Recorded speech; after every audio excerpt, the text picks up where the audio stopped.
अल्पसंख्यक यहाँ से समाप्त होना चाहिए।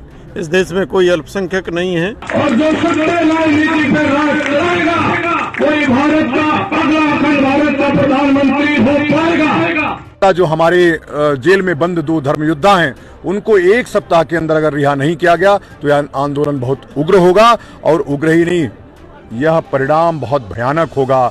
हो सकता है कि भगत सिंह का जिस तरह से असेंबली कांड हुआ वह इन 2 योद्धाओं का जेल जाना उसमें परिणत न हो जाए।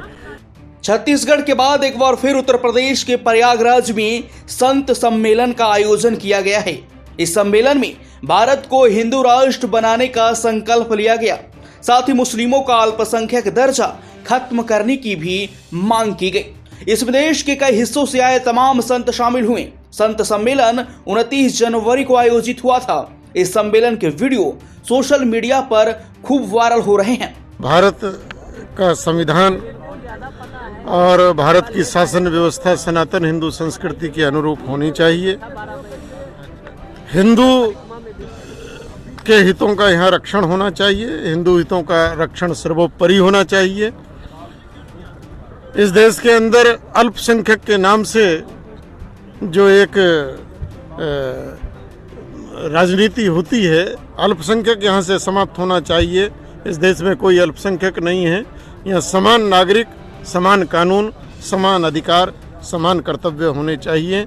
यही सब बहुत सारे मुद्दे थे जो यहाँ पर आज उठाए गए हैं। जो हमारे जेल में बंद 2 धर्म योद्धा हैं उनको 1 सप्ताह के अंदर अगर रिहा नहीं किया गया तो यह आंदोलन बहुत उग्र होगा, और उग्र ही नहीं, यह परिणाम बहुत भयानक होगा। हो सकता है कि भगत सिंह का जिस तरह से असेंबली कांड हुआ वह इन 2 योद्धाओं का जेल जाना उसमें परिणत न हो जाए। यह सब 3 प्रस्ताव आज पारित किए गए हैं, और 3 प्रस्ताव सरकार को उससे अवगत किया जाएगा। मीडिया के माध्यम से बताया गया है, सोशल मीडिया के माध्यम से पूरा संदेश जा ही रहा है।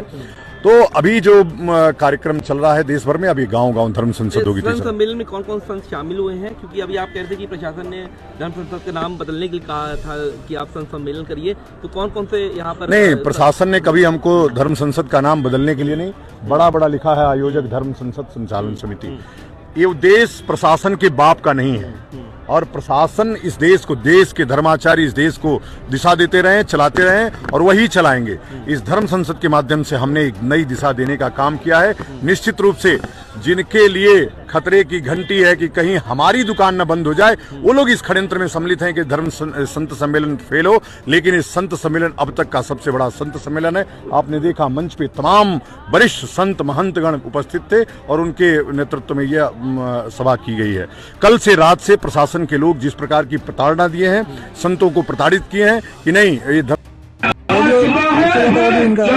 का प्रधानमंत्री हो, उत्तर प्रदेश का मुख्यमंत्री हो, हिंदू राष्ट्र को कोई रोक नहीं सकता। मेरी भविष्यवाणी है, आने वाले समय में 2023 तक भारत अखंड हिंदू राष्ट्र होगा, और जो राजनीति पर राज चलाएगा कोई भारत का अगला अखंड भारत का प्रधानमंत्री हो पाएगा। जय श्री राम, जय श्री राम, जय हिंदू राष्ट्र, जय हिंदू राष्ट्र।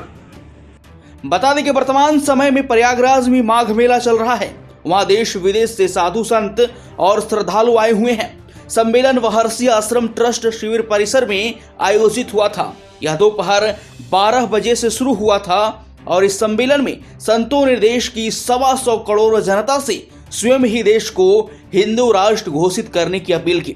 सम्मेलन का उद्देश्य भारत को हिंदू राष्ट्र बनाना और इस्लामी जिहाद का विरोध करना बताया गया।